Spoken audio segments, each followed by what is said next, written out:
E o presidente do Corinthians, Augusto Melo, resolveu dar um basta depois de mais uma derrota do Timão.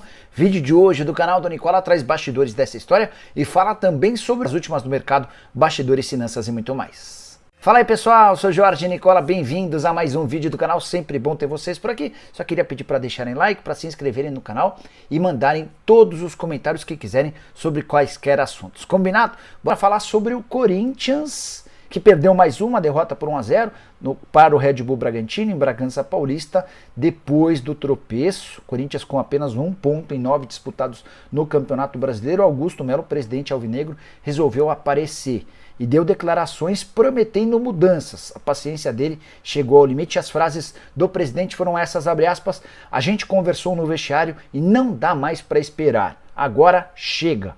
Tem que dar um basta nisso. Tem que começar a fazer o que realmente tem que ser feito, fecha aspas. O presidente ainda falou sobre os atletas. São todos jogadores experientes. Eles têm que vestir essa camisa de verdade. O Corinthians precisa sair dessa situação. Time que não foi tão bem na Sul-Americana, tropeçando, por exemplo, diante do Racing, empate, embora depois vitória por 4-0 contra o Nacional, e esses dois tropeços, seguidos de um empate contra o Atlético Mineiro, na estreia do time no Campeonato Brasileiro, num jogo em que o Corinthians teve por mais de 60 minutos um jogador a mais do que o Galo. Diante desse cenário, acumulado a eliminação precoce ainda na fase de grupos do Campeonato Paulista, a crise está se estabelecendo e o próximo jogo, terça-feira, contra o Argentino Júnior na Argentina, é fundamental para os atletas e até para o Antônio Oliveira.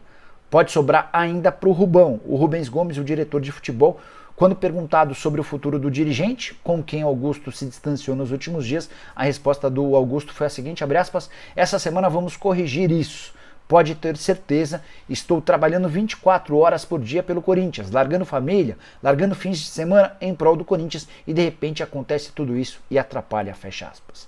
Deveremos ter uma semana de mudanças e de muito trabalho no Corinthians, a pressão está se tornando cada vez maior. Só para completar, duas perguntas que eu gostaria que você me ajudasse a esclarecer.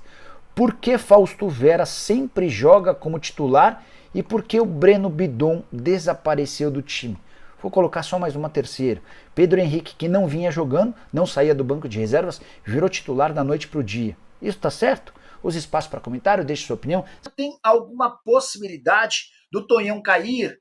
Vinícius Paulo toca num assunto importante e o Antônio Oliveira começa a ser alvo de um processo de fritura, tá? Duas derrotas seguidas, situação de rebaixamento no Campeonato Brasileiro, o time não se classificou no Paulista para a fase de mata-mata, é bem verdade, muito por culpa do Mano Menezes, mas há algumas mexidas, por exemplo, a insistência no Fausto Vera como titular, o sumiço do Breno Bidon, algumas coisas meio esquisitas, o Pedro Henrique ficou um tempão sem sair do banco, aí ele começa como titular, tudo isso faz com que o Antônio Oliveira seja contestado, e pior do que isso, né, a falta de padrão do time, o time que não se comporta bem, até queria chance, mas não consegue converter, enfim. A semana é bem decisiva para o Antônio Oliveira, o técnico do Corinthians. Tem na terça-feira confronto contra o Estudiantes, fora de casa. É o jogo, na teoria, dos adversários que vão brigar pela classificação, apesar do Argentinos. Se eu falei Estudiantes, eu falei errado, do Argentinos.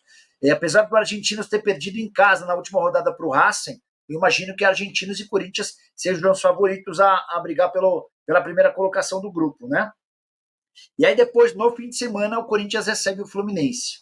O Corinthians vai precisar de 2 bons resultados. Se tropeçar 2 vezes, a corda do Antônio acho que vai acabar roendo, tá?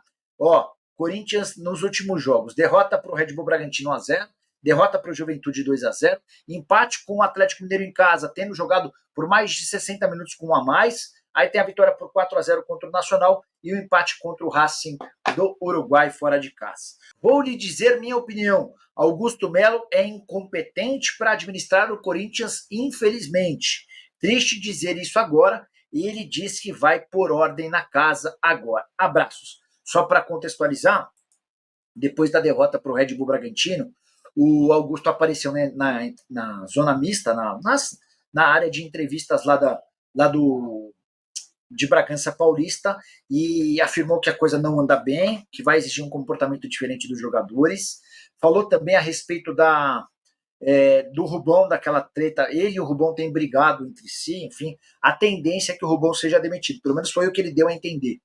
E se o time não responder, o Augusto prometeu fazer interferências. Segundo Marília Ruiz, o Rubão está fora. Na sexta-feira, eu nem estava mais em São Paulo, eu fui viajar esse final de semana, eu e a Fernanda e o Matheus, né? A gente foi para um hotel aqui perto de São Paulo e tal. E na sexta-feira, uma pessoa do Corinthians me falou: ó, o Rubão caiu. Aí eu fui, chequei com o Rubão, e o Rubão me falou: ó, ninguém me avisou nada. Mas tem um rumor, tá? Boa noite, Nicola. Corinthians é bônus game? Brunão, tá dando uma treta forte isso, tá? Tá pesado o clima por lá. Corinthians precisa responder urgentemente. E aí, só para lembrar, Corinthians hoje tem a terceira maior folha salarial do país, tá? Não contratou reforços nessa janela doméstica, mas gasta cerca de 21 milhões de reais por mês. Boa noite, Nicola. Rubão é o defeito do Corinthians? Não. Será que vão conseguir contratar algum jogador de ponta no meio do ano para mudar o patamar do time? Vai ser simples anunciar a demissão do Rubão agora, durante a semana, e dizer que está tudo ok, que a partir de agora vai. Mas como o Lucas perguntou, já meio que respondendo, certamente não é isso que vai mudar o time, né? Não é isso.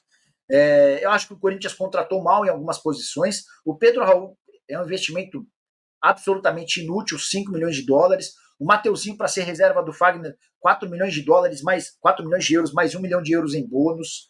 Mesmo o Félix Torres, que não é um zagueiro ruim, mas custou 7 milhões e meio de dólares. Tá louco gastar tudo isso num zagueiro? Vários zagueiros foram contratados praticamente de graça, e talvez entregasse a mesma coisa, você podia investir num outro jogador. Mas o mais importante de tudo que o Lucas escreveu: o Augusto pretende trazer 2 grandes nomes na metade do ano. Na terça-feira, uma pessoa que esteve com o Augusto, ela me contou, ela falou: Nicola, é o seguinte, ó, o Corinthians não vai contratar ninguém daqui até sexta-feira, vai terminar a janela sem contratações, e a ideia é que o Corinthians traga 2 nomes de peso para julho. O Augusto está guardando dinheiro e vai querer trazer 2 grandes contratações. Uma delas tem tudo para ser o Hernani, volante que está no Parma, jogando a segunda divisão, o time vai subir para a primeira divisão. O outro é um atacante de lado de campo que os caras estão buscando no mercado, o nome dos sonhos, o Claudinho. Outro nome dos sonhos, o Romarinho. Mas são 2 operações muito complicadas. Cheguei a contar para vocês que o Romarinho vai deixar o Al Ittihad, pelo menos tudo se encaminha para que ele deixe, mas a ideia é que ele continue na Arábia Saudita, tá? Tá aí, né? Então, ficamos com o nosso tiro de notícias do Corinthians, informações essas atualizadas aí, trazidas pelo jornalista Jorge Nicola, que trouxe informações pra gente de mercado da bola, bastidores, finanças e muito mais a respeito aí do timão do Coringão, Corinthians, todo poderoso, o maior clube do Brasil, que está indo mal aí no Campeonato Brasileiro e tem que ser cobrado mesmo, porque o time da magnitude do Corinthians não pode de forma alguma estar passando por isso. Então, desde já, a gente tem que ir para cima e combater essas coisas que para não estar acontecendo. E o Corinthians tem que reagir o mais rápido possível, porque é inadmissível algo desse acontecer com o Timão. Então, vamos todo mundo para cima e junto aí, para poder fazer com que o time volte ao caminho das vitórias. Rapaziada, esse foi o vídeo de hoje. Se você ficou no vídeo até agora, não esqueça de dar aquela moral, de se inscrever no canal e deixar seu like para fortalecer o nosso trabalho. Sempre tá trazendo um vídeo diário aí do maior clube do Brasil. Valeu? Agora eu tô falando por aqui. Um grande abraço no coração. Fui, tchau.